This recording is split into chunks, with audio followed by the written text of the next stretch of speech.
Hello friends and dear student, एक बार फिर से आपका बहुत बहुत स्वागत है। तो इस वीडियो में हम लोग देखेंगे हॉस्पिटल एंड क्लिनिकल फार्मेसी के इम्पोर्टेंट क्वेश्चन का पार्ट नंबर 2। इससे पहले इसका एक पार्ट हो चुका है। अगर आपने फर्स्ट पार्ट नहीं देखा है तो जाके आप प्लेलिस्ट में देख सकते हैं, या तो फिर डिस्क्रिप्शन में हो सकता है आपको इसकी लिंक मिल जाए। तो चलिए शुरू करते हैं। आज का हमारा पहला क्वेश्चन है, describe general method for treatment of poisoning. किसी को पॉइजनिंग हो जाती है तो उसको ट्रीट करने का जनरल तरीका क्या है, नॉर्मल तरीका क्या है। तो सबसे पहले तो ये समझिए कि पॉइजनिंग क्या होती है। पॉइजनिंग की डेफिनेशन कई बार पूछ लेता है। तो पॉइजनिंग का मतलब होता है इंजरी और death of cell due to poison. Poison की वजह से अगर जो हमारे बॉडी के सेल हैं उनकी डेथ हो जाती है या वो इंजर्ड हो जाते हैं, वो ज़ख्मी हो जाते हैं, तो उसको हम लोग बोलते हैं पॉइजनिंग। ठीक है। और ये क्या कहते हैं, पॉइजनिंग जो है वो एक्यूट भी हो सकती है और क्रोनिक भी हो सकती है। और ये जो पॉइजनिंग है ये अलग अलग रीज़न से हो सकती है, समझ रहे हैं। तो पॉइजनिंग होती है तो उसमें होता क्या है कि हमारी बॉडी के जो सेल हैं वो डैमेज होते हैं, और जब वो डैमेज होते हैं, सेल डैमेज होंगे, टिश्यू डैमेज होगा, टिश्यू डैमेज होंगे तो फिर पूरा ऑर्गन डैमेज हो जाता है। मान लीजिए लीवर डैमेज हो गया, यानी हमारे लंग्स जो हैं वो डैमेज हो सकते हैं। ऐसी हार्ट है तो हार्ट डैमेज हो सकता है। तो इस तरीके से जब ऑर्गन डैमेज होते हैं फिर आदमी की डेथ हो जाती है। इंटेस्टाइन है, इंटेस्टाइनल सिस्टम पूरा डैमेज हो सकता है। अब पॉइजनिंग को ठीक करने के लिए जो दवा दी जाती है, यानी पॉइजनिंग हो गई, ठीक है, पॉइजनिंग हो गई, अब उसके इफेक्ट को कम करने के लिए, उसको रोकने के लिए, उसके हार्म इफेक्ट को रोकने के लिए जो दवा दी जाती है उसको हम लोग बोलते हैं एंटीडोट। अब ये नहीं कि सिर्फ एक ही कोई एंटीडोट होगा, अलग अलग तरह की पॉइजनिंग है तो उसके लिए अलग अलग टाइप के एंटीडोट्स हो सकते हैं। ठीक है। अब ये जो एंटीडोट्स होते हैं ये 3 तरीके के होते हैं। यहाँ जो टाइप्स हम लोग पढ़ रहे हैं, एंटीडोट 3 तरीके के होते हैं। एक है फिजियोलॉजिकल एंटीडोट, और एक है केमिकल एंटीडोट, और तीसरा है मैकेनिकल एंटीडोट। जो फिजियोलॉजिकल एंटीडोट होता है उसमें क्या होता है, उसमें जो पॉइजनिंग है ना उसके अगेंस्ट काम करने वाली कोई चीज़ हम लोग उसमें देते हैं। समझ में आ रही बात। उसको बोलते हैं काउंटरैक्ट करना, यानी जैसे कि वो नर्वस सिस्टम को, अगर मान लीजिए जैसे ओपियोइड है वो नर्वस सिस्टम को हमारे सप्रेस कर रहा है, उसको डिप्रेस कर रहा है, तो हम लोग ऐसी दवा देते हैं जो नर्वस सिस्टम को एक्टिव कर दे, स्टिमुलेट कर दे। ठीक है। ऐसे क्या होता है, एक होता है केमिकल एंटीडोट। तो इसमें क्या होता है कि जो पॉइजन है उसका केमिकल नेचर चेंज कर दिया जाता है, यानी वो केमिकल नेचर ऐसा था उसका जो बॉडी के सेल को डैमेज कर सकता था, तो उसके केमिकल नेचर को ही चेंज कर दिया जाता है। और तीसरा होता है मैकेनिकल एंटीडोट। तो इसमें हम लोग ऐसी चीज़ देते हैं कि जो मतलब पॉइजन है वो हमारे स्टोमक में, इंटेस्टाइन में है, तो उसको एब्जॉर्ब नहीं होने देता है, ब्लड स्ट्रीम में नहीं पहुंचने देता है, और उसको क्या करता है इंटेस्टाइन के रास्ते से, फिर एनस के रास्ते से बाहर निकाल देता है, अपने अंदर एब्जॉर्ब कर लेता है। ठीक है। तो इसके एग्जाम्पल आप जरूर याद कर लीजिएगा। इसका एग्जाम्पल है केओलिन और चारकोल। ठीक है ना। ये एंटीडोट है, इसको आप मतलब अगर जब तक पॉइजन आपके इंटेस्टाइन के अंदर है, जीआईटी के अंदर है, इसको यूज किया जा सकता है और ये पॉइजनिंग इफेक्ट को रोक सकता है, केओलिन और चारकोल। ये 2 जो एग्जाम्पल्स हैं एंटीडोट के, इनको याद कर लीजिए, आसान भी है। और कभी क्वेश्चन ऐसे पूछ लेता है कि right 2 examples of antidote, antidote के 2 एग्जाम्पल्स लिखिए, तो आप इनको याद कर लीजिए। और एक और है बहुत फेमस है, उसको कहीं पे भी डाल दीजिएगा अगर आए तो। अगर आपको जो एग्जैक्ट है वो मालूम नहीं है तो डाइमर कैप्रोल, उसको डाल दीजिएगा हर जगह। ठीक है ना, बहुत ज़्यादा यूज होता है वो। अब पूछा है सवाल कि general principle of poisoning treatment, अगर किसी को पॉइजनिंग हो रही है तो उसका जनरल ट्रीटमेंट क्या है। हम लोग क्या करते हैं तो वहाँ पे अप्लाई होता है principle removal of unabsorbed poisoning, यानी क्या कहते हैं अगर वो इंटेस्टाइन के अंदर ही है, अभी एब्जॉर्ब नहीं हुआ है, तो उसको हम लोग रिमूव करते हैं बॉडी से। उसमें क्या करेंगे, उल्टी करवा देंगे। ठीक है। दूसरा होता है रिमूवल ऑफ एब्जॉर्ब्ड पॉइजनिंग, यानी जो पॉइजन है वो एब्जॉर्ब हो चुका है तो उसको रिमूव करते हैं, ब्लड स्ट्रीम में पहुंच गया है, तो अब क्या करेंगे वहां से हम लोग डायूरेटिक्स देंगे ताकि जल्दी से जल्दी बॉडी का जो वॉल्यूम है, यानी ब्लड का जो वॉल्यूम है उसको जल्दी से जल्दी बॉडी से निकाला जाए। ठीक। तीसरा होता है एंटीडोट, यानी कुछ दवाएं वगैरह हम लोग देते हैं। अलग अलग पॉइजनिंग के लिए अलग अलग एंटीडोट्स हैं। समझ में आ रही बात। जैसे कि मान लिया लेड का पॉइजनिंग हो गया तो उसमें डाइमर कैप्रोल दे देते हैं। ठीक। आर्सेनिक का हो गया तो उसमें डाइमर कैप्रोल दे देते हैं, और भी कई सारे हैं। तो इसको एक एग्जांपल इसका याद कर लीजिए, रिमूवल ऑफ अनएब्जॉर्ब पॉइजनिंग। अगर वो पॉइजनिंग क्या है, अनएब्जॉर्ब है, अभी वो एब्जॉर्ब नहीं हुआ है, तो उस कंडीशन में हम लोग उल्टी करवाते हैं। उसके लिए क्या करेंगे, आप उसको पानी पिलाते हैं, या क्या कहते हैं सोडियम क्लोराइड यानी नमक घोल के पानी में उसको पिलाते हैं। ठीक है। तो उल्टी करवाने के लिए आप जो भी तरीका यूज कर सकते हैं वो करेंगे। इसमें आप क्या कहते हैं, इपिकाकुन्हा एक पाउडर होता है, बहुत ज्यादा कड़वा होता है, तो वो उसको पिलाएंगे, ठीक है, तो उससे भी उल्टी हो सकती है। अगर वो भी नहीं काम कर रहा है तो फिर एक इंजेक्शन आता है एपोमॉर्फिन हाइड्रोक्लोराइड, ठीक है ना, तो ये इंजेक्शन उसको लगाएंगे तो ये उल्टी करवाएगा। ये अभी जल्दी से खाया है, अभी पेट के अंदर तुरंत पता लग गया, तो उसमें हम लोग क्या करते हैं, उल्टी करवाएंगे। दूसरा हम लोग क्या कराते हैं, डायरिया, यानी मान लिया इंटेस्टाइन के अंदर पहुंच गया है, समझ में आ रही बात, इंटेस्टाइन के अंदर पॉइजन पहुंच गया है, अब वहां से उल्टी कराएंगे तो वहां से नीचे से अब ऊपर नहीं आता, अब उसको क्या करेंगे, नीचे के रास्ते से निकालना है, तो उसमें हम लोग क्या कराएंगे, डायरिया कराएंगे, उसको निकालेंगे, ठीक है। तो उसमें हम लोग क्या करते हैं, सोडियम बाइकार्बोनेट देंगे उसको, सोडियम बाइकार्बोनेट का सोल्यूशन देते हैं। दूसरे जो परगेटिव्स हैं उनको हम लोग यूज कराते हैं। लेकिन अगर क्या कहते हैं, पॉइजन एब्जॉर्ब हो चुका है, ब्लड में पहुंच चुका है, तो उसमें हम लोग क्या करते हैं, डायूरेटिक्स यूज करते हैं, ताकि जल्दी से जल्दी बॉडी का वॉल्यूम, ताकि जल्दी से जल्दी क्या है, जो ब्लड का वॉल्यूम है उसको निकाला जाए, उसके अंदर से पानी को निकाला जाए, किडनी छान छान के उसको निकालती है, तो उसमें क्या होता है, पॉइजन भी निकल जाता है काफी हद तक। और है रिमूवल ऑफ गैसियस पॉइजन, मान लीजिए अगर किसी ने ऐसा पॉइजन लिया जो गैसियस है, जैसे कि कार्बन मोनोऑक्साइड हो गया, उसका अगर पॉइजनिंग किसी को हो गई है तो उसमें क्या करते हैं, फ्रेश एयर देते हैं, ठीक है, ऐसे क्या वेंटिलेटर का यूज कर लिया जाता है। अब एंटीडोट याद रखिए 2-3, ठीक है, एक तो डाइमर कैप्रोल याद रखिए, एक मैंने बताया केओलिन, चारकोल, ये 3 तो आप एंटीडोट याद कर लीजिए। ऐसे ही कभी पूछ लेता है कि अगर किसी को सांप ने काट लिया तो उसमें कौन सा एंटीडोट हम लोग देते हैं, उसके लिए और भी बहुत सारी दवाएं उसको देते हैं। मान लीजिए ब्लड प्रेशर लो हो गया तो उसके लिए अलग दवा देते हैं, हार्ट रेट बहुत बढ़ गया उसके लिए अलग दवा देंगे, वो सब चीजें ठीक है। लेकिन जो मेन एंटीडोट देते हैं जहर को काउंटरैक्ट करने के लिए, जहर के असर को खत्म करने के लिए, वो होता है snake venom anti serum IP, ठीक है। अब इंडिया के अंदर है तो आईपी देंगे आप, तो याद रखिएगा स्नेक वेनम एंटी सीरम, ठीक है। अगला क्वेश्चन है give normal value and significance of. अब ये जो चैप्टर है इसके अंदर बहुत सारे टॉपिक्स हैं, अब मैंने उसमें से 2-3 लिए हैं, अगर आपकी किस्मत है तो फंस जाएगी ये, अगर नहीं तो मैं कुछ नहीं कर सकता हूँ। कि 10-15 टॉपिक्स दे रखे हैं जो मतलब आपको नॉर्मल वैल्यू जिनके पढ़ने हैं, तो अब उसमें से मैंने ये 3 सिलेक्ट किए हैं। सबसे पहला क्या है, ब्लड कोलेस्ट्रॉल लेवल। अगर आपके पास टाइम है तो मैं कहूँगा आप पूरा सिलेबस पढ़िए, सिर्फ इंपॉर्टेंट क्वेश्चन और आंसर पे डिपेंड मत होइए, समझ रहे हैं ना। डिप्लोमा कर रहे हैं तो कुछ तो पढ़िए, नॉलेज तो गेन करिए यार, असल तो सर्टिफिकेट लेना नहीं होता है। तो ब्लड कोलेस्ट्रॉल लेवल क्या होता है, इसका नॉर्मल आपको याद करना है। ESR क्या होता है, इसकी नॉर्मल वैल्यू क्या है वो बताना है, और हेमोग्लोबिन के बारे में। तो ब्लड कोलेस्ट्रॉल लेवल कई बार आप पढ़ चुके हैं। तो normal blood cholesterol level of different ages, अलग अलग एज के हिसाब से कोलेस्ट्रॉल का क्या लेवल होना चाहिए। तो अगर न्यूनेट्स हैं, अगर बच्चे हैं, एकदम छोटे बच्चे इन्फेंट्स हैं, तो उनका कितना होता है, 45 से 100 mg होता है पर डेसीलीटर। और चिल्ड्रेन हैं, यानी समझिए अभी एडल्ट नहीं हुए, 12 साल से कम के अंदर हैं, नॉर्मल क्या है 170 mg पर डेसीलीटर से कम होना चाहिए।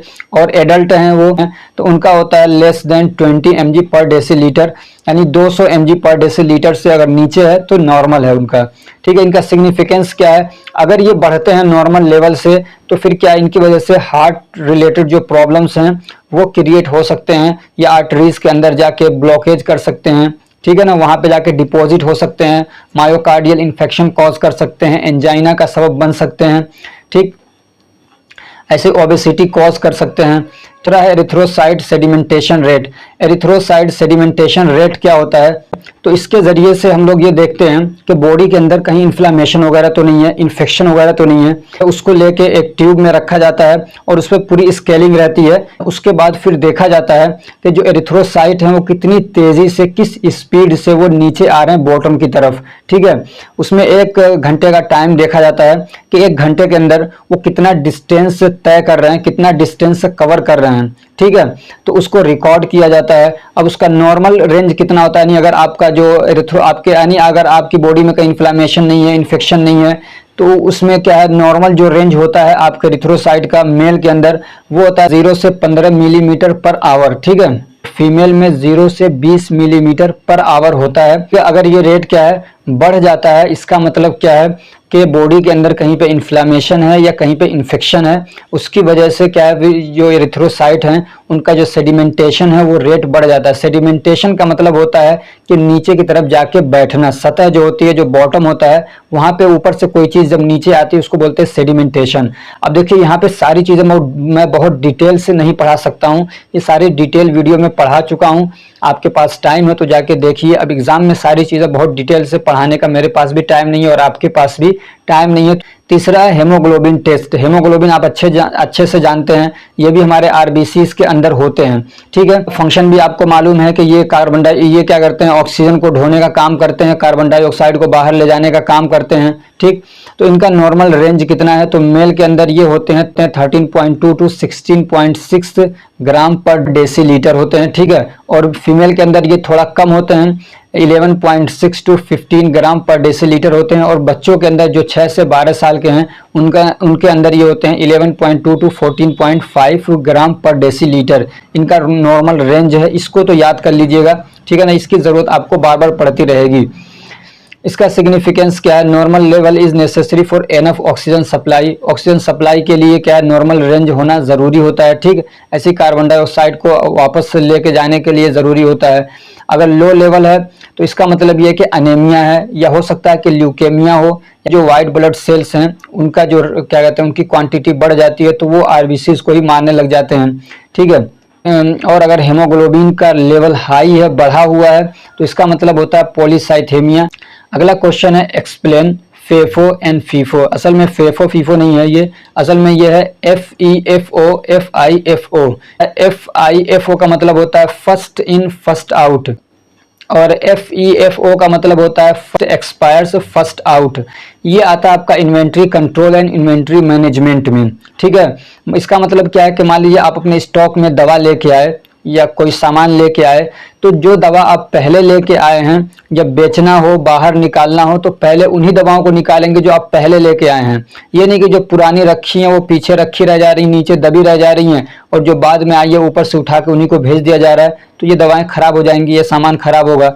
तो एक इसको बोलते हैं फर्स्ट इन फर्स्ट आउट, एक मेथड है ये इन्वेंट्री मैनेजमेंट का। और दूसरा है फर्स्ट एक्सपायर फर्स्ट आउट। आप इसमें ये भी देखते हैं कि कौन सी दवाएं जल्दी से एक्सपायर होने वाली है, किसकी एक्सपायरी करीब है तो उनको पहले निकालिए, जिसकी एक्सपायरी अभी क्या है बाकी है उसको बाद में निकालिए, ठीक है। तो ये मेथड होते हैं, और ये कोई बताने की चीज़ नहीं है, ये हर एक को मालूम होता है, जो भी कारोबार करता है उसको इतना तो आइडिया होता है कि जो मेरी चीज़ एक्सपायर हो रही है पहले उसको निकालूं। अगला क्वेश्चन है डिफाइन। यहाँ पे 2-3 टर्म्स हैं, उनको डिफाइन करना है। तो एक है फार्मास्यूटिकल केयर, इसको डिफाइन करना है कि फार्मास्यूटिकल केयर क्या होता है। दूसरा है पेडियाट्रिक्स और जेरियाट्रिक्स, यहाँ पे जी के बाद ई लगा लीजिए, ठीक है। और एक है नेटल केयर और पोस्ट नेटल केयर, ये सब क्या होते हैं इनको डिफाइन करना है।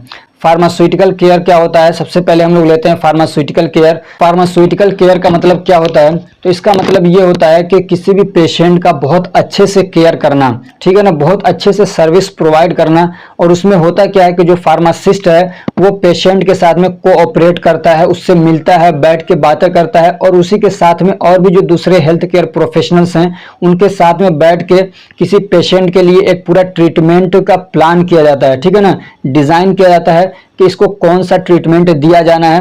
तो अब एक तो ये कि कोई डॉक्टर अकेले बैठ के कर लेता है, लेकिन इसमें ये कि जो हेल्थ केयर प्रोफेशनल है, जो फार्मासिस्ट और पेशेंट, ये तीनों मिलके बैठते हैं, बातचीत करते हैं, भाई कितना पैसा है, नहीं है, कितने दिनों तक आप दवा चला सकते हो। फिर डॉक्टर और जो फार्मासिस्ट है वो लोग भी आपस में कुछ सलाह मशवरा करते हैं, और फिर एक क्या कहते हैं प्लान, और फिर एक क्या कहते हैं ट्रीटमेंट प्लान डिजाइन किया जाता है। अब ये ऐसा तो नहीं कि छोटे मोटे बीमारियों के लिए होगा, ये मतलब जो बड़ी बीमारियां होती हैं उनके लिए पूरे तरीके से प्लान डिजाइन किया जाता है कि अब दवा को कैसे इंप्लीमेंट करना है, फिर अब जो पेशेंट है उसको मॉनिटर करना है। तो ये चीजें इसलिए की जाती है ताकि पेशेंट को अच्छे से अच्छा थेरापेटिक आउटकम प्रोवाइड किया जा सके, यानी अच्छे से अच्छा उसका ट्रीटमेंट किया जा सके। तो जब ये सारी चीजें होती हैं तो उसको बोलते हैं फार्मास्यूटिकल केयर।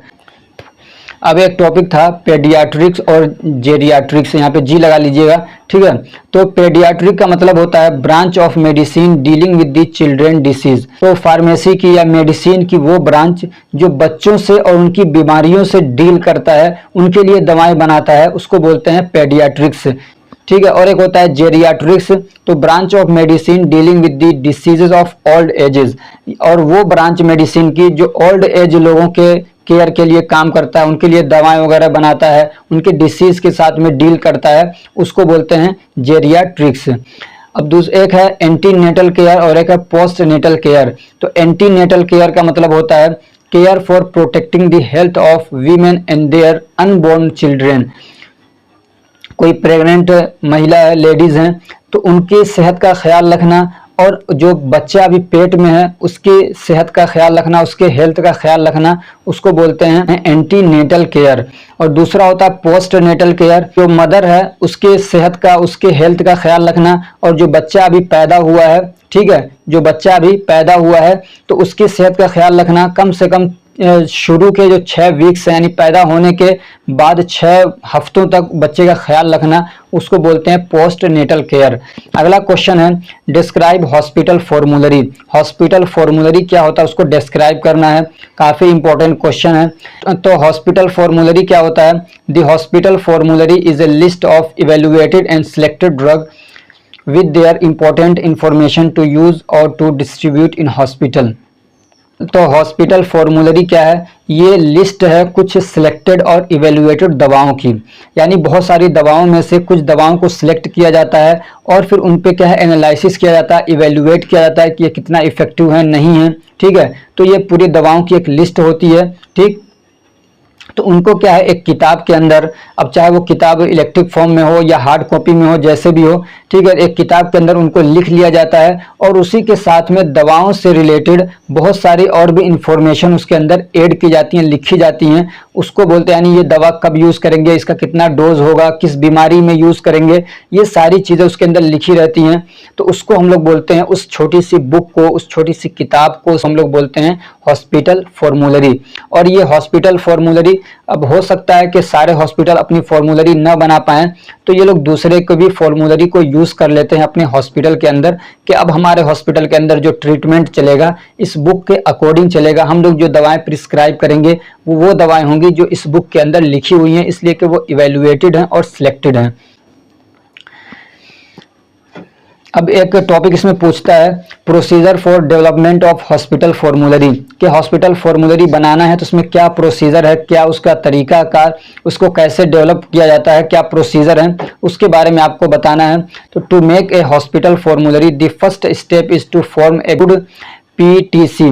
तो अगर कह रहे हैं कि अगर आपको हॉस्पिटल फॉर्मूलरी बनाना है तो सबसे पहले आप पीटीसी बनाइए, यानी फार्मेसी एंड थेरापेटिक कमेटी, जिसके बारे में आप पीछे पढ़ चुके हैं। सबसे पहले उसका फॉर्मेशन करना है, ठीक है।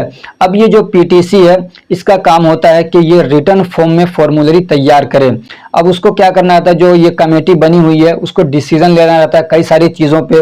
तो क्या क्या डिसीजन लेते हैं फॉर्मूलरी से रिलेटेड, इनका पूरा फंक्शन आप पढ़ चुके हैं। यहाँ पे हम लोग पढ़ रहे हैं जब वो फॉर्मूलरी बनाने जाते हैं तो वहाँ पे किन बातों पे वो मतलब डिसीजन लेते हैं, किन बातों पे वो ज़्यादा केयर करते हैं। तो पहला ये कि पब्लिकेशन ऑफ फॉर्मूलरी, कि जो फॉर्मूलरी आप ला रहे हैं हॉस्पिटल के अंदर तो उसको खुद से पब्लिश करना है अपने हॉस्पिटल के अंदर, या किसी दूसरे का जो फॉर्मूलरी है उसको परचेज करना है, या उससे जैसे भी लेना है उसके सर्विसेज को यूज़ करना है। ये मतलब खुद करेंगे या किसी दूसरे हॉस्पिटल की सर्विसेज लेके आप अपना फॉर्मूलरी बनाएंगे, ठीक है। तो इस पे वो लोग डिसीजन लेते हैं, यानी जैसे बड़े हॉस्पिटल के बड़े डॉक्टर्स वगैरह हैं उनके, वो लोग आके हॉस्पिटल के अंदर एक फॉर्मूलरी बना दें, तो ये सारी बातों पे वो लोग डिसीजन लेते हैं। ये कह रहे हैं अपने फॉर्मूलरी के अंदर दवाओं को सिलेक्ट करने के लिए, उसको इवेल्युएट करने के लिए वो लोग अपना कुछ रूल और रेगुलेशन बनाते हैं कि इन रूल्स को, इन प्रिंसिपल को सामने रखते हुए हम लोग दवाओं को इवेल्युएट करेंगे और सिलेक्ट करेंगे अपने फॉर्मूलरी के लिए, ठीक है। और क्या addition of other content like, और फिर उसमें ये भी डिसीजन लेते हैं कि और क्या क्या कंटेंट उस फॉर्मूलरी के अंदर हम लोग ऐड करेंगे। तो जैसे कि प्रिस्क्रिप्शन राइटिंग, कैसे प्रिस्क्रिप्शन लिखें उसके बारे में उसमें लिखेंगे। यूज़ ऑफ ड्रग, इस ड्रग को हम लोग कब यूज़ करेंगे, किन बीमारियों में यूज़ करेंगे। ऐसे टेबल ऑफ मेट्रिक वेट्स, ऐसे कुछ उसमें टेबल्स वगैरह भी डाल देते हैं, यानी कि हम लोगों ने इसमें क्या पैमाना लिया है। जैसे ऐसे table of common laboratory values, और जो कॉमन लेबोरेटरी वैल्यूज़ होते हैं उसके बारे में वो लोग डाल देते हैं। जैसे कि मान लीजिए कोई हीमोग्लोबिन का टेस्ट करा के लाया तो इसके अंदर भी वो लोग जो नॉर्मल वैल्यूज़ होते हैं उसको डाल देते हैं इसके अंदर भी। ऐसी कैलकुलेशन ऑफ डोज, जैसे कि बच्चों के लिए कितना डोज दिया था उसका कैलकुलेशन क्या है, कैसे कैलकुलेट करेंगे, तो वो सारी चीज़ें उसके अंदर लिखी रहती हैं। ऐसे ही जो फॉर्मूलरी बनाया जा रहा है उसका क्या फॉर्मेट होगा, वो पॉकेट साइज होगा या लूज लीफ होगा, बाउंडेड होगा, किस साइज का होगा, ये सारी चीज़ें उसके अंदर वो लोग डिसीजन लेते हैं। फिर उसके बाद तब फॉर्मूलरी बनाने का काम शुरू होता है। एक टॉपिक होता है इसके अंदर, पूछ लेता कभी कभार, addition and deletion of drug from hospital formulary. मान लीजिए एक फॉर्मूलरी आपने बना दिया, अब क्या होता है उसमें से कुछ दवाओं को कभी डिलीट करना रहता है, कुछ दूसरी नई दवाओं को ऐड करना रहता है, तो उसके लिए क्या रूल्स और क्राइटेरिया होते हैं। तो the medical staff should approve the drug to be added in formulary. तो उसके लिए क्राइटेरिया ये है कि जो मेडिकल स्टाफ हैं वो उनका अप्रूवल लेना ज़रूरी होता है। वो अप्रूवल देते हैं जब, तब क्या कहते हैं किसी दवा को ऐड आप कर सकते हैं, किसी को डिलीट कर सकते हैं, ठीक है। और दूसरा क्या है, drug should be recognised by the pharmacopoeia. और जो फार्माकोपिया है, मान लीजिए अपना इंडियन फार्माकोपिया है, तो वो दवा फार्माकोपिया के अंदर होनी चाहिए, ठीक है। तीसरा है the drug manufacturer should hold a licence. और वो जो दवा जिसको आप ऐड कर रहे हैं, तो वो दवा जहाँ पे बन रही है उसका जो मैन्युफैक्चरर है वो लाइसेंस होल्डर होना चाहिए, ठीक है ना। And he should not have been punished for a serious offence. और वो ऐसा आदमी होना चाहिए जिसको मतलब कभी सजा न दी गई हो, किसी बड़ी गलती की वजह से, कोई बड़ा वायलेशन करने की वजह से उसको सजा न दी गई हो, ठीक है ना। और वो मतलब सजा दवाओं से रिलेटेड हो, उसकी जो दूसरी लाइफ है उससे रिलेटेड ना हो, वो अपना क्या कर रहा नहीं कर रहा है, दवाओं के मामले में उसमें कोई गड़बड़ी न की हो। ऐसे क्या है, वो जो दवाएं हैं उसके अंदर कुछ ऐसे सीक्रेट इंग्रेडिएंट यूज न हुए हों जिसको लेबल न किया गया हो। यानी कि जैसे दवाओं के ऊपर लेबल रहता है कि इसके अंदर क्या क्या इंग्रेडिएंट हैं, तो जितने भी इंग्रेडिएंट हैं वो सब उसके ऊपर लेबल होना चाहिए, कोई सीक्रेट इंग्रेडिएंट नहीं होना चाहिए, ठीक। ऐसे क्या है कि कोई दवा ऐसी है जिसके अंदर क्या है, मतलब बहुत सारी दवाओं को मिला के एक थेरापेटिक इफेक्ट उससे मिल रहा है। उसी के मुकाबले में कुछ दवाएं ऐसी हैं जो सिंगल इंग्रेडिएंट हैं, ठीक है ना, जो कि सिंगल कंपाउंड है और वही इफेक्ट वो भी दे रही हैं। तो कह रहे हैं कि अब ये जो मतलब मल्टीपल इंग्रेडिएंट को मिला के एक थेरापेटिक इफेक्ट मिल रहा है, उस दवा को हटा देंगे और जो दवा उसी के मुकाबले में है, जो सिंगल कंपाउंड है, जो सिंगल इंग्रेडिएंट है, तो उसको ऐड किया जाएगा। अगला क्वेश्चन है, right A note on radio pharmaceuticals including storage, dispensing and disposal of radio pharmaceuticals. कि रेडियो फार्मास्यूटिकल्स के ऊपर आपको एक नोट लिखना है, क्या होते हैं, दोज कंपाउंड्स और substances that emits or release radiation and are used for therapeutic or diagnostic purpose are called radio pharmaceuticals। वो कह रहे हैं कि वो कंपाउंड्स या वो सब्सटेंस जो कि रेडिएशन एमिट करते हैं, जो कि रेडिएशन क्या करते हैं, रिलीज करते हैं, और उनको थेरापेटिक या डायग्नोस्टिक पर्पस के लिए यूज किया जाता है, तो उनको हम लोग बोलते हैं रेडियो फार्मास्यूटिकल्स। अब ये रेडियो फार्मास्यूटिकल्स क्या होते हैं, ये एलिमेंट होते हैं। आपने पढ़ा ना, पूरा टेबल होता है एलिमेंट का, तो उसी के अंदर पाए जाने वाले ये एलिमेंट होते हैं जिनके अंदर से रेडिएशन रिलीज होता रहता है, तो उनको थेरापेटिक पर्पस के लिए भी यूज किया जाता है। और ये एंटी कैंसर भी होते हैं, जैसे कि आपने पढ़ा है रेडियो एक्टिव आयोडीन। अब जो रेडियो फार्मास्यूटिकल्स हैं उनको कैसे हैंडल किया जाए, कैसे स्टोरेज किया जाए, उसके बारे में कुछ बातें ध्यान रखिए। तो जो रेडियो फार्मास्यूटिकल्स हैं जो कि यूज में नहीं है, तो उनको क्या है, सील्ड कंटेनर में रखना चाहिए, यानी कि खुले कंटेनर में, बल्कि सील्ड कंटेनर में उनको रखना चाहिए। ऐसे क्या है, must not contaminated the working area, और उनको ऐसे रखेंगे कि उसकी वजह से जहाँ पे उनको रखा गया है कोई कंटामिनेशन नहीं होना चाहिए, यानी उनका रेडिएशन निकल के दूसरी आसपास की चीज़ों को डिस्ट्रॉय और डैमेज नहीं करना चाहिए, ठीक है। ऐसे क्या कहते हैं, जिस एरिया में वो दवाएं रखी हुई हैं अननेसेसरी मूवमेंट को वहाँ पे रोक देना चाहिए, वहाँ पे अननेसेसरी मूवमेंट नहीं होना चाहिए। यानी कि वहीं जाके बच्चे खेल रहे हैं, आप भी बैठ के वहीं खाना खा रहे हैं, वहीं घूम रहे हैं, नहीं, उस एरिया में आपको नहीं जाना है फालतू के, मतलब बिना जरूरत के। ऐसे क्या कहते हैं, जो रेडिएशन वर्कर्स हैं, यानी जो रेडियो फार्मास्यूटिकल्स को डील करते हैं, हैंडल करते हैं, स्टोर करते हैं, तो उनको चाहिए कि वो प्रोटेक्टिंग क्लोथिंग होना चाहिए, उनके कपड़े ऐसे होने चाहिए जो रेडिएशन को क्या है, रिफ्लेक्ट कर सकते हो, बॉडी के अंदर घुसने न देते हो, ठीक है। ऐसे उनके हाथ में हमेशा ग्लव्स होना चाहिए जब वो रेडियो फार्मास्यूटिकल्स को हैंडल कर रहे हैं, ठीक है। ऐसे ही क्या कहते हैं, उनके साथ में क्या है, रेडिएशन मॉनिटरिंग डिवाइस भी होना चाहिए कि देखते रहें कि कितना ज़्यादा रेडिएशन रिलीज हो रहा है। तो लिक्विड फार्मास्यूटिकल्स हैं, अगर उनको कहीं पे ले जाया जा रहा है, कैरी किया जा रहा है, तो उस वक्त में उनके साथ में जिस ट्रे के अंदर, जिस बर्तन के अंदर उनको रख के ले जाया जा रहा है, तो उसी के साथ में क्या कहते हैं, जो एब्जॉर्बेंट आते हैं, यानी एब्जॉर्बेंट टिश्यू पेपर आते हैं जो उनको सोख लें, ऐसे टिश्यू पेपर जो उनको सुखा सकते हो, वो साथ में होना चाहिए। और उसका यूज़ कब होता है, जैसे कि मान लिए कहीं पे स्पिलेज हो गया, एक्सीडेंटल एक कुछ मान लिए टकरा गया, आदमी गिर गया और वो बिखर गए, तो फौरन उसको एब्जॉर्ब किया जा सकता हो। ऐसे क्या कहते हैं, smoking, eating, drinking and like that activities are strictly prohibited in the area of radioactive work. और जहाँ पे रेडियो एक्टिव फार्मास्यूटिकल्स हैं या जहाँ पे उनसे रिलेटेड कोई काम होता है, तो उस एरिया के अंदर स्मोकिंग, खाना खाना, ड्रिंकिंग करना और इस टाइप के जो काम है उसको बिल्कुल पूरी तरीके से प्रोहिबिटेड करना चाहिए, उनको रोका जाना चाहिए। अब इसके स्टोरेज के बारे में थोड़ा सा हम लोग देख लेते हैं। तो इनको क्या कहते हैं, वेल क्लोज्ड कंटेनर के अंदर और टाइटली क्लोज्ड कंटेनर के अंदर स्टोर करना चाहिए, इनको डार्क प्लेस के अंदर स्टोर करना चाहिए, ठीक है। ऐसे सील्ड प्लेस के अंदर इनको स्टोर करना चाहिए, यानी ऐसे जगह पे इनको रखिए जहाँ पे आप ताला वगैरह लगा के रखते हैं, कोई घुसता नहीं है, कोई जाता नहीं है, बच्चे ना पहुंचते हो वहाँ पे। ऐसे क्या कहते हैं, इनको बहुत लंबे समय के लिए नहीं स्टोर करना चाहिए। और जो क्या कहते हैं, जो स्टाफ हैं, जो वर्कर हैं, तो उनको चाहिए कि अपने आप को ना रेडियो फार्मास्यूटिकल से डायरेक्टली क्या है उसके कांटेक्ट में ना आए, अपने आप को एक्सपोज ना करें, ठीक है ना, वरना से वहां से रेडिएशन जो निकलता है उसकी वजह से वो कैंसर क्रिएट भी कर सकता है। वो कैंसर को ट्रीट करने के लिए भी यूज होता है, लेकिन वो क्रिएट भी कर सकता है, ठीक है। अब इसकी डिस्पेंसिंग, ठीक है, तो क्या कहते हैं, जब रेडियो फार्मास्यूटिकल को डिस्पेंस करना है तो शुड बी सेफ, वो क्या है बिल्कुल सेफ तरीके से होना चाहिए, सिंपल होना चाहिए और रिलायबल होना चाहिए, ठीक है। Radiopharmaceutical should not be dispense to patient, और जो रेडियो फार्मास्यूटिकल्स हैं वो पेशेंट को डिस्पेंस नहीं की जाती हैं, ठीक है ना। कोई हेल्थ केयर प्रोवाइडर साथ में आता है और वो लेके जाता है और वही जाके पेशेंट को एडमिनिस्टर करता है, ठीक है। पेशेंट को ये दवाएं नहीं दी जाएंगी सीधे उसके हाथ में। चूंकि यहाँ डिस्पेंसिंग की बात चल रही है, तो जब उसका मान लीजिए कोई प्रिस्क्रिप्शन आया तो जो फार्मासिस्ट है वो रिकमेंडेड डोज को क्या है डिटरमाइन करेगा, चेक करेगा, देखेगा कि जो पेशेंट है उसके हिसाब से ये दवा सही है कि नहीं, उसके हिसाब से जो इसके हिसाब से ये जो डोज इसके लिए रिकमेंड किया गया है, प्रिस्क्राइब्ड किया गया है, वो सही है कि नहीं है, उसके एज के हिसाब से, उसके वेट के हिसाब से, ठीक है ना। ऐसे क्या है, this drug should B dispense only on the valid prescription, और इसको क्या है एक वैलिड प्रिस्क्रिप्शन पे ही इस दवाओं को डिस्पेंस किया जाएगा, कोई भी प्रिस्क्रिप्शन पे इसको डिस्पेंस नहीं किया जाएगा। ऐसे क्या है, necessary record should be maintain, और उसके लिए पूरा रिकॉर्ड मेंटेन किया जाएगा कि आपने कितना मंगाया है, कितना इसको डिस्पेंस किया है, किसको डिस्पेंस किया, वो सारा डेटा रिकॉर्ड करके रखेंगे आप। अब इसके डिस्पोजल के बारे में हम लोग देख लेते हैं थोड़ा सा। Radiopharmaceuticals are not disposed just like other drugs, जैसे दूसरी दवाओं को हम लोग डिस्पोज करते हैं, डिस्पोजल होता है उनका, ऐसे ही इनको डिस्पोज नहीं किया जाता, इनके डिस्पोज करने का तरीका डिफरेंट है। Low level radioactive waste are disposed into land at 10 metre depth.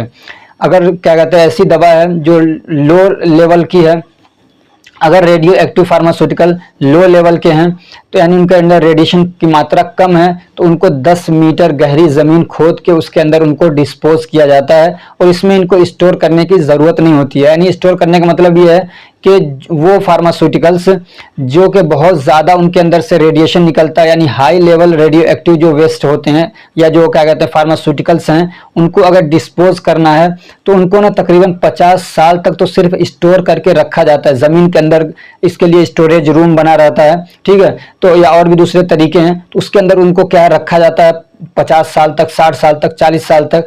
जब वो उनका रेडिएशन बहुत कम हो जाता है फिर उसके बाद गड्ढा खोद के उनको जमीन के अंदर डिस्पोज किया जाता है। उसके अब वो रेडियो एक्टिव कैसा है, उसका कितना लेवल है, उसके हिसाब से तकरीबन 500 मीटर या 1000 मीटर यानी 1 किलोमीटर गहरा गड्ढा खोद के जमीन के अंदर उनको दफनाया जाता है, डिस्पोज किया जाता है रेडियो फार्मास्यूटिकल्स को। ये जो 2-3 लाइनें हैं इनको अच्छे से समझ लीजिएगा, डिस्पोजल के बारे में, इनके बारे में कई बार पूछ लेता है। अगला क्वेश्चन हमारा, गिव एन ओवरव्यू ऑफ फार्मेकोविजिलेंस। फार्मेकोविजिलेंस क्या होता है उसका एक ओवरव्यू देना है, ठीक है। तो pharmacovigilance is made up of 2 words, ये 2 वर्ड से मिलकर बना है फार्मेकोविजिलेंस।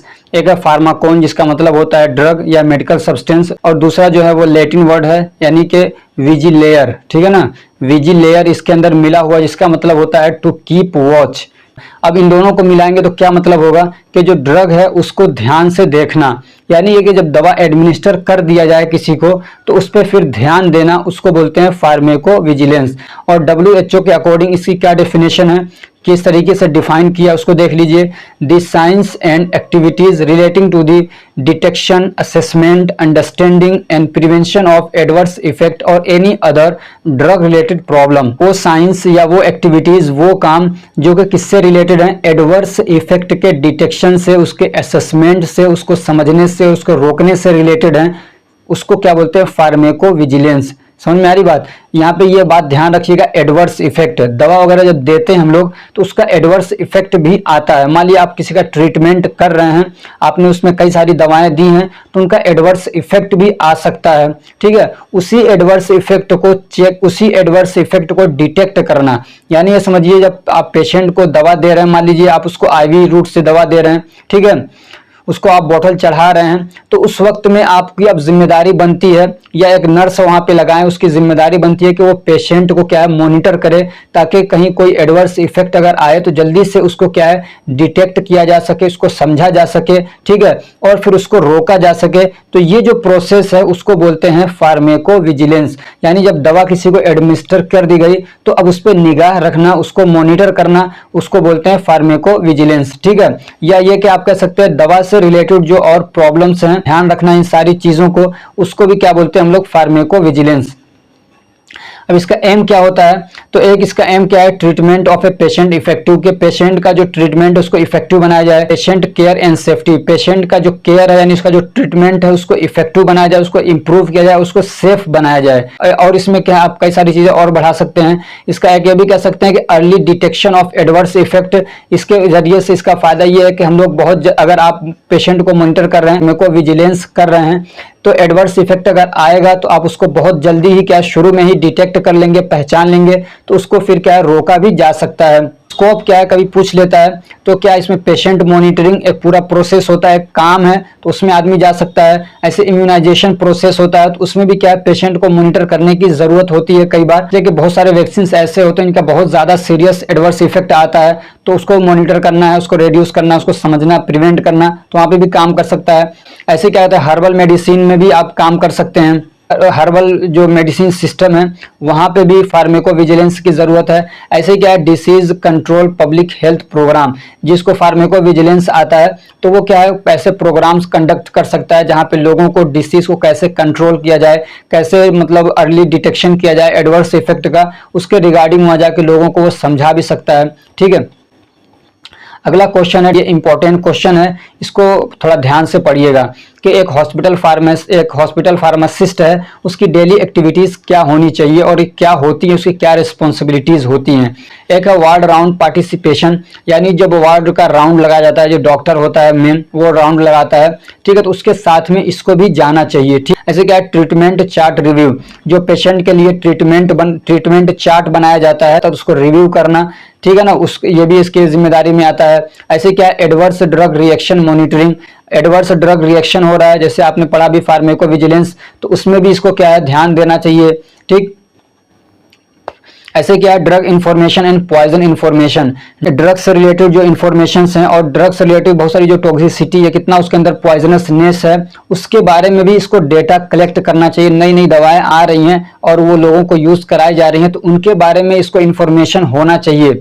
समझ में आ रही बात, फार्माकोलॉजी और टॉक्सिकोलॉजी दोनों इसको आना चाहिए। जैसे क्या मेडिकेशन हिस्ट्री, पेशेंट की मेडिकेशन हिस्ट्री को प्रिपेयर करना, अब ये न करते हो लेकिन किताबों के अंदर ये सारी चीजें लिखी हुई हैं, ठीक है। पेशेंट काउंसलिंग भी जाके इसको करना चाहिए, कर सकता है। अब ये नहीं कि ये सारे काम रोजाना ही करेगा वो, अरे इनमें से जिसकी जरूरत पड़ेगी करेगा, जिसकी जरूरत नहीं है, मान लीजिए पेशेंट ही नहीं है तो किसको काउंसिल करेगा, जाके डॉक्टर को तो नहीं करेगा ना। ऐसे क्या इंटर प्रोफेशनल कोलिब्रेशन, और जो दूसरे क्या होते हैं प्रोफेशनल्स हैं उनसे मिलना जुलना, उनसे बातचीत करना, उनकी ज़रूरतों में काम आना, अपनी ज़रूरतों में उनको भी इनवाइट करना, तो ये भी होना चाहिए। अब वार्ड राउंड क्या है, तो वार्ड राउंड आप समझते हैं, यानी कि क्या है जो मेन डॉक्टर होता है पूरा एक बार मतलब जितने वार्ड्स हैं उन सबको जाके वो मतलब चक्कर लगाता है, पेशेंट से मिलता है, पूछता है कि आपको कुछ फायदा है कि नहीं है, आपकी दवा काम कर रही है नहीं कर रही है, कोई दिक्कत तो नहीं हो रही है, और ये भी देखता है कोई एडवर्स इफेक्ट तो नहीं आ रहा है। तो बहुत सारी चीजें जाके डॉक्टर देखते हैं, तो उनके साथ में इसको भी जाना चाहिए। ट्रीटमेंट चार्ट यानी पेशेंट के लिए जो ट्रीटमेंट पूरा प्लान बनाया जाता है कि इसको कौन सी दवा कब किस वक्त दी जाएगी, तो वो होता है ट्रीटमेंट चार्ट। तो उसको रिव्यू करना, उसको देखना कि इसमें कोई गलत दवा तो नहीं लिख दी गई है, जो डोज दिए गए हैं वो सही है कि नहीं है। अब इनके गोल्स वगैरह दिए हुए हैं, तो इस सबका गोल का मतलब यही है कि पेशेंट को अच्छे से अच्छा ट्रीटमेंट प्रोवाइड किया जाए, एडवर्स इफेक्ट को रोका जाए, मेडिकेशन एरर को रोका जाए, समझ रहे हैं ना। तो यही सारे गोल हैं सबके। क्या drug information and poison information, तो ड्रग से रिलेटेड जो रिलेवेंट डेटा है, जो मतलब एकदम अप टू डेटेड डेटा है, वो इसको मालूम होना चाहिए। ऐसे ही जो उनके क्या कहते हैं टॉक्सिक इफेक्ट्स वगैरह होते हैं केमिकल्स के, दवाओं के या ओवरडोज के, तो उनको कैसे कॉन्ट्रैक्ट किया जाए, कैसे उनके क्या एंटीडोट्स हैं, ये सारी चीजें इसको मालूम होना चाहिए। किसी को सांप ने काट लिया, बिच्छू ने काट लिया, तो उनके लिए हम लोग कौन सी दवाएं देते हैं, तो ये सारा चीजें इसको क्या है अप टू डेटेड होना चाहिए इसके माइंड में, ठीक है। अब इसके गोल क्या है, तो सबका गोल तकरीबन यही है कि पेशेंट को अच्छे से अच्छा मतलब ट्रीटमेंट दिया जाए। इसमें पेशेंट काउंसलिंग भी करता है, तो आप पेशेंट काउंसलिंग बहुत डिटेल से आप पढ़ चुके हैं।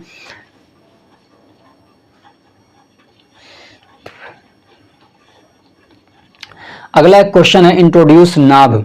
नाभ यानी NABH। NABH क्या है, इसको इंट्रोड्यूस कराना है। तो national accreditation board of hospital and health care provider, इसको थोड़ा सा देख लीजिएगा। ये पहले दूसरे चैप्टर में से है, तो यहाँ से क्वेश्चन इस टाइप के पूछे जाते हैं। ठीक है, तो नाभ क्या होता है, NABH। आप पूरा याद नहीं कर पाएंगे ना, इसका एक ओवरव्यू ले लीजिए, आपको माइंड में रहेगा ना, तो आप बहुत सारा खुद वहां पे लिख देते हैं, समझ रहे हो ना। तो ये क्या है, एक national accreditation board of hospital and health care provider. पहले तो इसका फुल फॉर्म आपको याद होना चाहिए। तो ये नाभ है क्या, तो ये एक समझिए एक पार्ट है क्वालिटी काउंसिल ऑफ इंडिया, ये एक कमेटी है, समझ रहे हैं। तो इसका एक पार्ट है नाभ। ठीक है, किस लिए बनाया गया था, तो इसको इसलिए बनाया गया था कि कोई भी हॉस्पिटल वगैरह खोल रहा है, कोई क्लिनिक खोल रहा है, तो ये लोग जाते हैं और फिर वहां पे देखते हैं कि ये हॉस्पिटल जो बना रहा है ये फैसिलिटी दे रहा है कि नहीं दे रहा है, ये स्टैंडर्ड लेवल पे काम कर रहा है कि नहीं कर रहे हैं। वो सारी चीजें देखने के बाद, उनके बहुत सारे क्राइटेरिया हैं, उसको देखने के बाद फिर ये किसी हॉस्पिटल को अप्रूवल देते हैं कि हाँ अब इसको क्या अप्रूवल दिया जा रहा है और अब यहाँ पे क्या है, ट्रीटमेंट को जारी किया जा सकता है, ट्रीटमेंट को शुरू किया जा सकता है, समझ रहे हैं। तो ये क्या है, नाभ क्या है, ये इंडिया के अंदर पाई जाने वाली क्वालिटी काउंसिल ऑफ इंडिया, उसका एक समझिए पार्ट है, उसका कॉन्स्टिट्यूएंट है। ठीक है, और इसको अप्रूवल देने के लिए बनाया गया है हॉस्पिटल्स वगैरह को। ठीक, अब इसके क्या मतलब स्टैंडर्ड्स होते हैं, क्या चीजें ये देखते हैं तब अप्रूवल देते हैं। तो सबसे पहले क्या लीगल रिक्वायरमेंट्स, कि अगर हॉस्पिटल के अंदर फार्मेसी है तो वहां पे एक क्या रजिस्टर्ड या क्वालिफाइड फार्मासिस्ट होना चाहिए। ठीक है, और उसका जो सर्टिफिकेट है वो भी वहां पे डिस्प्लेड होना चाहिए। ठीक है, ऐसे क्या है, जो शेड्यूल H जो शेड्यूल H और शेड्यूल X वाली दवाएं हैं, आप उनको सिर्फ उसी वक्त बेचेंगे रिटेलर से कि जब वो वैलिड प्रिस्क्रिप्शन के साथ में आएंगे। ऐसे क्या है, जो फार्मेसी है वो जो फिजिशियन का सैंपल होता है उसको नहीं बेचेगा वो। ठीक है ना, बहुत सारी कंपनियां क्या हैं, फिजिशियन का सैंपल ला के देती हैं, यानी सैंपल ला के देती हैं डॉक्टर्स लोगों को कि इसको चेक करिए कि ये काम कर रही है नहीं कर रही है। तो बहुत सारे फार्मेसी वाले उनको ले लेते हैं, बेचते हैं। हालांकि उस पर लिखा रहता है कि ये फिजिशियन सैंपल है, ये बेचने के लिए नहीं है, लेकिन फिर भी लोग करते हैं। तो कह रहे हैं कि ऐसा नहीं करना इनको। इनका कहना यह है कि जो कहते हैं नार्कोटिक ड्रग हैं और साइकोट्रोपिक सब्सटेंसेज हैं उनको लॉक के अंदर रखना चाहिए, यानी लॉक करके रखना चाहिए। और उनके लिए क्या है, एक रजिस्टर्ड भी मेंटेन करना चाहिए कि कितनी दवाएं आपने किसको इशू किया, कितना आपने मंगाया, तो उसका पूरा डेटा रिकॉर्ड होना चाहिए। और कह रहे हैं कि इनके पास जो डॉक्यूमेंट वगैरह हैं उनको अगर रिन्यूअल कराना है तो टाइम के अंदर अंदर उसको क्या करना है, रिन्यूअल कराना पड़ेगा। और क्या इसमें access to medication, the pharmacy should stock only those medicine which are listed on the hospital's formulary. और जो हॉस्पिटल फार्मेसी है वहाँ पे सिर्फ वही दवाएं होनी चाहिए जो हॉस्पिटल फॉर्मूलरी के अंदर लिखी हुई हैं। ठीक है, ऐसे the pharmacy incharge should be aware of the procedure for obtaining medication. Pharmacy incharge है, उसको दवा को कैसे ऑब्टेन करना है, कहाँ से दवा लेना, कैसे नहीं लेना, उन सारी चीज़ों के बारे में उसको नॉलेज भी होना चाहिए, यानी एक्सपीरियंस्ड पर्सन होना चाहिए वो। और जहाँ पे दवाएं वगैरह रखी जा रही हैं वो साफ़ सुथरी होनी चाहिए, वहाँ पे कीड़े मकोड़े इस टाइप की चीज़ें नहीं होनी चाहिए। और वहाँ पे CCTV कैमरा का भी अगर इंतज़ाम हो जाए तो वो भी होना चाहिए, ताकि वहाँ से दवाओं को मतलब चोरी न किया जा सके और हर कोई वहाँ पे जा भी न सके। इसका भी मतलब वहाँ पे इसकी भी पाबंदी होनी चाहिए कि ये नहीं कि जिसके मन में आ रहा है वही फार्मेसी में घुस जा रहा है, तो ऐसा नहीं होना चाहिए। मेडिकेशन सेफ्टी का भी ख्याल रखना चाहिए, मतलब इनके क्या कहते हैं स्टैंडर्ड में ये भी है कि वहाँ पे मेडिकेशन को सेफ रखने का भी इंतज़ाम हो, उसकी फैसिलिटी होनी चाहिए। जैसे कि रेफ्रिजरेटर है, बहुत सारी दवाएं हैं जो बिना रेफ्रिजरेटर के नहीं रह सकती हैं। और उसमें ये भी है कि जो ये रेफ्रिजरेटर है फार्मेसी का, उसमें अपना सामान नहीं रखना चाहिए, जैसे कि खाना पीना, ये सारी चीज़ें उसमें नहीं रखना चाहिए। पेशेंट सेफ्टी में ये भी है कि लाशा जो ड्रग्स हैं उनको सेपरेटली स्टोर करना चाहिए। ऐसी वो दवाएं जो इमरजेंसी कंडीशन में यूज़ होती हैं तो उनकी पूरी लिस्ट भी होनी चाहिए। और दूसरी ये कि उनको ऐसी जगह पर रखना चाहिए कि वो इजीली अवेलेबल हों, ये नहीं कि पता चल रहा है कि ढूंढने जा रहे हैं तो आधा घंटा ढूंढने लग जा रहे हैं उसमें। ऐसी और भी जो सेफ्टी की और चीज़ें जैसे कि फायर एक्सटिंग्विशर हो गया, तो ये सारी चीज़ें भी होना चाहिए, तब जाके वो अप्रूवल देते हैं। अगला क्वेश्चन है, एक आखिरी क्वेश्चन है, वो है explain narcotic drugs and psychotropic substances and their storage. ये टॉपिक तो कई बार पढ़ चुके होंगे कि नार्कोटिक ड्रग्स क्या होते हैं, साइकोट्रोपिक सब्सटेंसेस क्या होते हैं, फिर भी इनके बारे में थोड़ा सा पढ़ लेते हैं। तो नार्कोटिक ड्रग और साइकोट्रोपिक सब्सटेंसेस वो होते हैं जो कि मतलब हमारे नर्वस सिस्टम पे काम करते हैं, समझ रहे हैं ना, यानी जो उसको सप्रेस करते हैं ये ऐसी दवाई होती हैं कि बहुत जल्दी इनका क्या कहते हैं एडिक्शन हो जाता है। जैसे कि ओपियोइड वाली जो दवाएं हैं उनका बड़ी जल्दी एडिक्शन हो जाता है, फिर आदमी को उनके खाए बिना चैन नहीं आता। आपने सुना होगा ना कि वो ड्रग लेता है, ड्रगिस्ट है। तो ये सारी तो वो ड्रग क्या होता है, यही तो ड्रग होती है, नारकोटिक और साइकोट्रोपिक सब्सटेंसेज होती हैं जो नर्वस सिस्टम पे काम करती हैं। आदमी को अच्छा नहीं लगता है तो उसको खा लेता है, नींद नहीं आती उसको खा लेता है, खा के सोता है तो आदत सी पड़ जाती है, उसके बिना उसको चैन नहीं आता है। कई बार वो ओवरडोज कर लेता है और कई सारे लोग तो मर भी जाते हैं उसको खाने की वजह से, समझ रहे हैं ना। तो इसलिए इन दवाओं पे क्या है, पाबंदी लगी हुई है। पूरा कानून अपने अपने यहाँ पे इंडिया में इसका पूरा एक्ट बना हुआ है, कानून बनी हुई है इसके लिए, पूरा एक्ट बना हुआ इंडिया के अंदर कि हर कोई उसको न तो हर कोई क्या है उसको स्टोर नहीं कर सकता है, हर कोई उसको खरीद नहीं सकता है। उसके लिए कई सारी कंडीशंस हैं कि लाइसेंस पर्सन जो है वही उसको बेच सकता है, और बेचने के लिए भी वैलिड प्रिस्क्रिप्शन होना चाहिए। बिना प्रिस्क्रिप्शन के इसको नहीं बेचा जा सकता है, बच्चों को ये दवाएं नहीं दी जाएंगी, ठीक है ना। और इन्हीं सब्सटेंस को बोलते हैं कंट्रोल्ड सब्सटेंस, ठीक है ना। क्योंकि इन पे पूरी पाबंदी लगाई गई, इनको कंट्रोल किया जाता है कि किसी भी तरीके से इसको मिसयूज न किया जा सके, तो इसलिए इनको क्या बोलते हैं, कंट्रोल सब्सटेंस भी बोलते हैं। अब हॉस्पिटल है, हॉस्पिटल फार्मेसी है, तो उसको वहां पे कैसे कंट्रोल किया जाए, वहां पे भी ये दवाएं यूज होती हैं।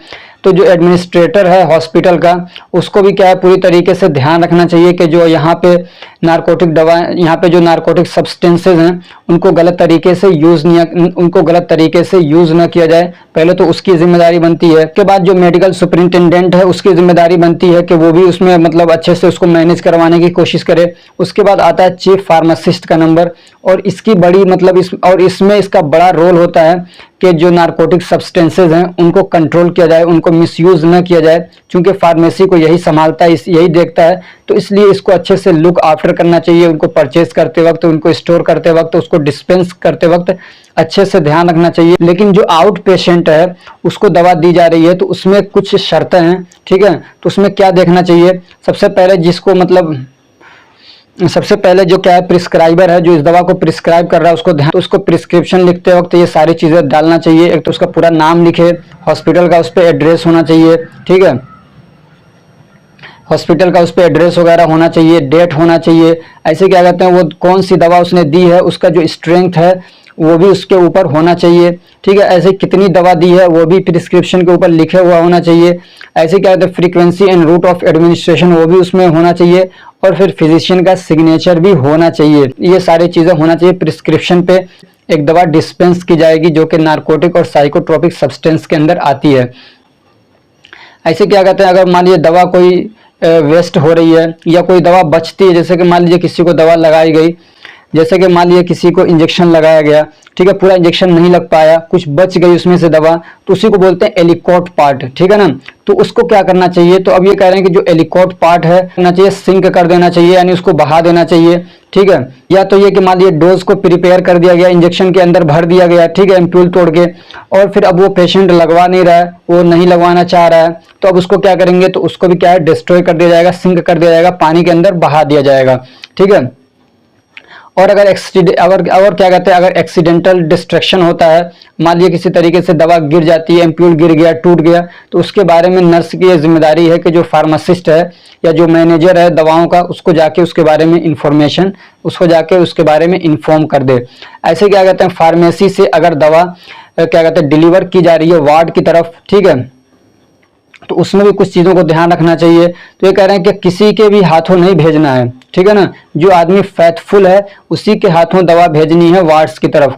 मान लीजिए आप चीफ फार्मासिस्ट हैं, तो ये नहीं कि कोई भी आया कह रहा है कि, अब ये नहीं कि कोई आया दवा लेने के लिए अपनी कोशिश कर रहे हैं कि ये क्या कहते हैं ये दवा ला के दे दीजिए और उसमें नार्कोटिक और साइकोट्रोपिक सब्सटेंसेज हैं, तो ये कह रहे हैं गलत है, हर एक को नहीं देंगे, ठीक है ना। जो बिलीव्ड पर्सन है उसी को देना है, फेथफुल पर्सन है उसी को देना है, और दूसरी बात यह कि जो हॉस्पिटल के अंदर काम कर रहा है उसी को देना है। तो नार्कोटिक सब्सटेंस को कंट्रोल करने के लिए एक चीज पे और ध्यान दिया जाता है, वो है storage of narcotics and psychotropic substance, यानी इसको स्टोर करने के वक्त में भी ध्यान देना पड़ता है। These substances should be under locked and की ऑल द टाइम, इन दवाओं को हमेशा क्या है ताले के अंदर रखना है, ठीक। There should be a different register to register them, और इनके लिए नार्कोटिक ड्रग और साइकोट्रोपिक सब्सटेंसेस के लिए एक अलग रजिस्टर होना चाहिए जिसमें उसका पूरा रिकॉर्ड मेंटेन होना चाहिए, कितनी आपने मंगाई, कितनी आपने दी, किसको कौन सी दवा रजिस्टर की, कौन सी दवा किसको दी गई, किसको एडमिनिस्टर की गई, वो सारा रिकॉर्ड और डेटा उसमें मेंटेन होना चाहिए। No other object should be kept with narcotics, और नारकोटिक सब्सटेंस जहाँ पे आप रख रहे हैं जिस ताले के अंदर, तो उसके वहाँ पे कोई दूसरी चीज़ और नहीं रखनी चाहिए। ऐसे they should not be bought and sold to unauthorised person. और ये जो नारकोटिक सब्सटेंसेज हैं और क्या कहते हैं, और ये जो नारकोटिक ड्रग्स हैं ना, आप हर एक आदमी से ना तो खरीदेंगे ना बेचेंगे, सिर्फ जो लाइसेंस्ड पर्सन है उन्हीं से लेना है, जो अनऑथराइज्ड लोग हैं उनसे नहीं लेना है।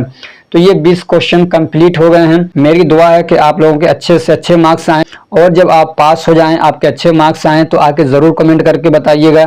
मैं एक इंटरव्यू का भी सीरीज़ बनाऊंगा पूरा, इसमें आप लोगों से इंटरव्यू भी लूँगा। ये फ़ायदा होगा कि जो दूसरे स्टूडेंट्स हैं उनको भी एक हौसला मिलेगा, पढ़ने का तरीका पता चलेगा, वो भी अच्छे मार्क्स ला सकते हैं। तो अगर हमारी ये कोशिश आपको अच्छी लग रही है तो वीडियो को लाइक करिए, चैनल को सब्सक्राइब करिए और अपने फ्रेंड्स को भी शेयर करिए ताकि वो भी इससे फ़ायदा उठा सकें। Thank you so much for watching.